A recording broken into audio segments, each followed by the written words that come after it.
Okay, so it looks like my last 2 or 3 videos have sparked up some conversation, controversy, and also some interest in navigating through this topic about us as women not needing a man to make more money than us in order for us to be happy and whole.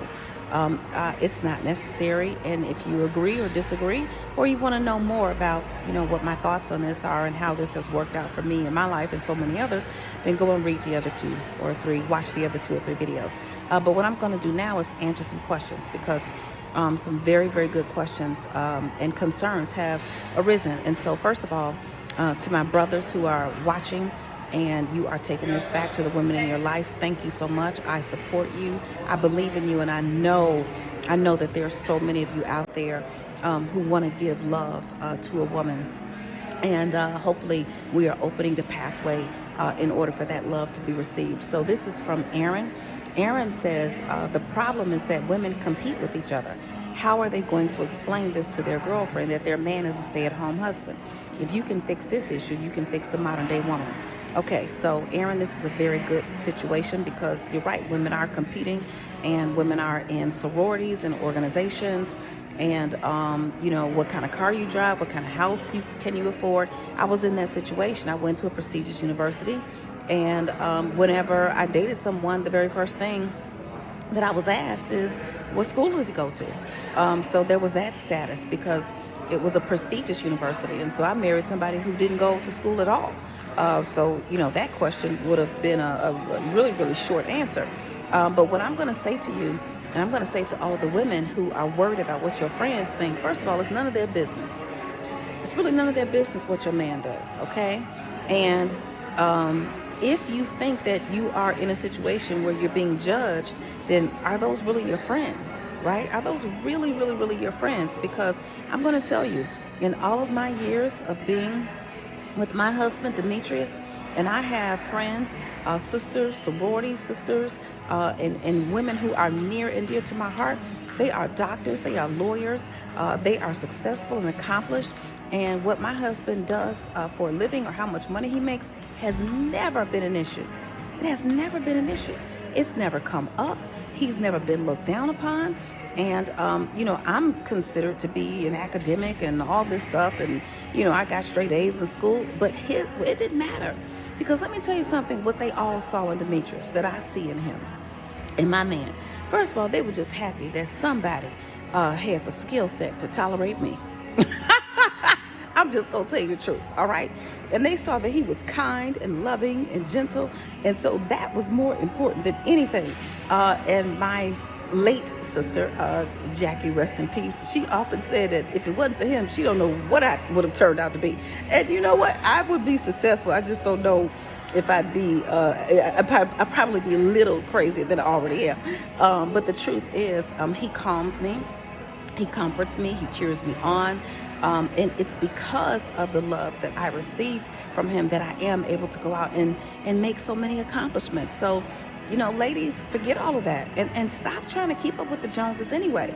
My very first event that I ever had to go speak, where I had to go speak to successful black women about money, there were 300 or 400 women in the room. The average salary was about $300,000 or $400,000. I know for a fact because we had to do a survey, and I'm supposed to go speak to them about the things that women that high net worth want to hear. And I didn't talk about that. I talked about living check to Monday. I talked about living check to Monday, making money but spending more. Your house is in foreclosure. Your husband is cheating or crazy or whatever the case may be. And I just talked and I told the truth. And the first lady, she had on a St. John suit, manicured nails, hair laid, makeup done, face beat. And she raised those hands up and she said, I'm free. And she started crying. And all the other women in the room started crying too.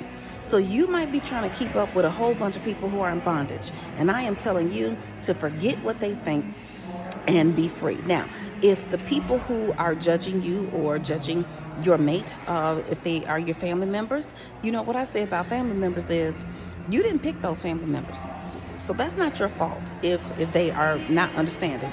So you can respect your family members and you can agree to disagree agreeably. And you can move on with your life. And you really don't owe anybody any explanation.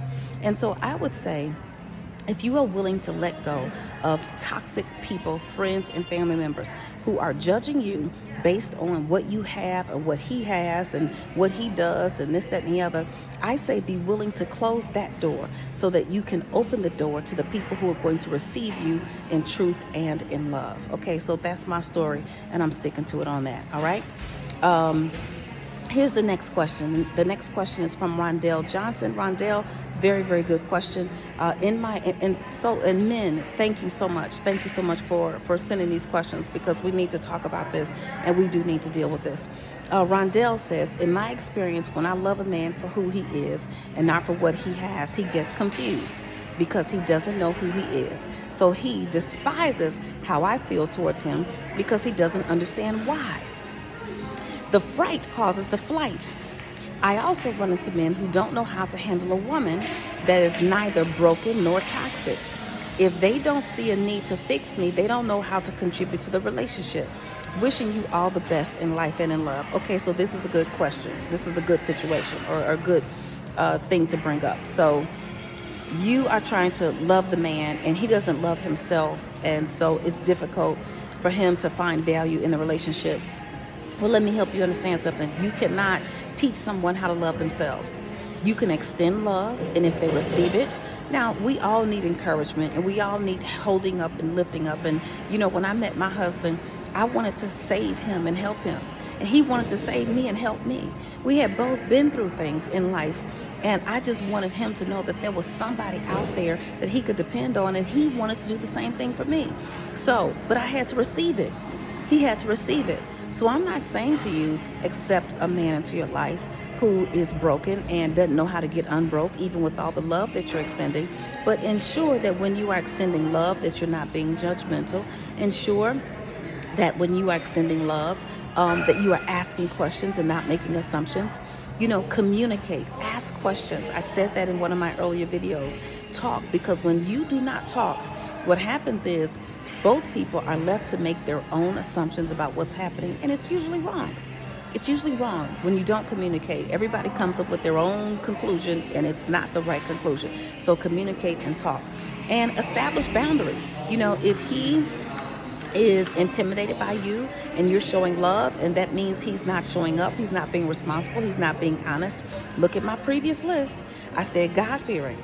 If he fears the Lord, then he's going to go seek counsel from the Lord and how to feel more confident in who he is. And the love has to come from within.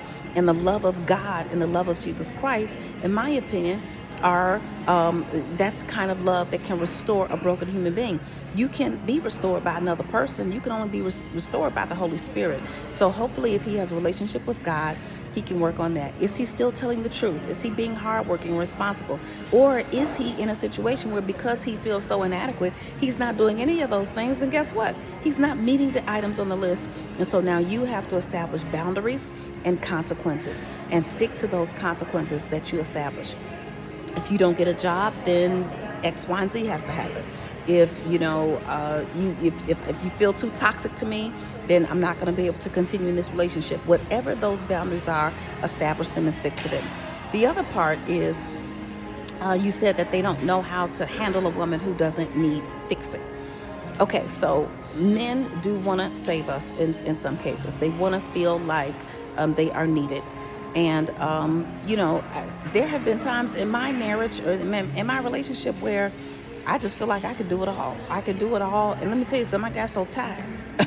I got so tired of doing everything that I had to realize and relax. Listen, I don't want to be a man. I do not want to lead. I do not want to wear the pants in his family. I want him to make the decisions. I want him to lead. I want him to guide. I remember when I was living check to Monday, I was coming out of it. And I was first working for Russell Simmons, and I went on a trip. And because I had messed up money so bad in the past, I didn't want to make any decisions that were incorrect. And so I was traveling. I needed a coat. I called my husband and told him I needed a coat and asked him what did he think about me buying one. Now, it wasn't an expensive coat, and I had clearly earned the money to get it. I earned it, but it didn't matter because it's ours, and I wanted to be led and guided with making the right decisions, because I can tend to, have a bit of a spending addiction and just buying things. And so, of course, he said, get the coat. And it's those kind of things. My husband is not going to lead me any place that's going to hurt me or harm me. And so I trusted him in telling me that. Now, that's just a small thing, okay? But guess what? I think that made him feel validated. And it certainly gave me the ability to lay down all of my burdens, and I don't have to carry them all. I don't have to think about everything. I can run this past somebody else. So you may need to soften up a little bit and let him take care of you in some ways. And once you've done what you can do, again, you cannot change him. This is not about changing men, ladies. This is not about forcing them to see you for who you are because you see them for who they are. This is about opening the door and letting in a man who truly, genuinely loves you, no matter how much money he makes or doesn't make. This is about opening the door and removing money as the litmus test for whether or not you can have a successful relationship. That's what this is about. So continue to be discerning, continue to make wise decisions, continue to talk to the women or the counselor or a financial coach or someone who you can trust, and continue to seek that path towards personal, professional, and spiritual harmony. And yes, that includes the man who you love and who loves you. In Jesus' name.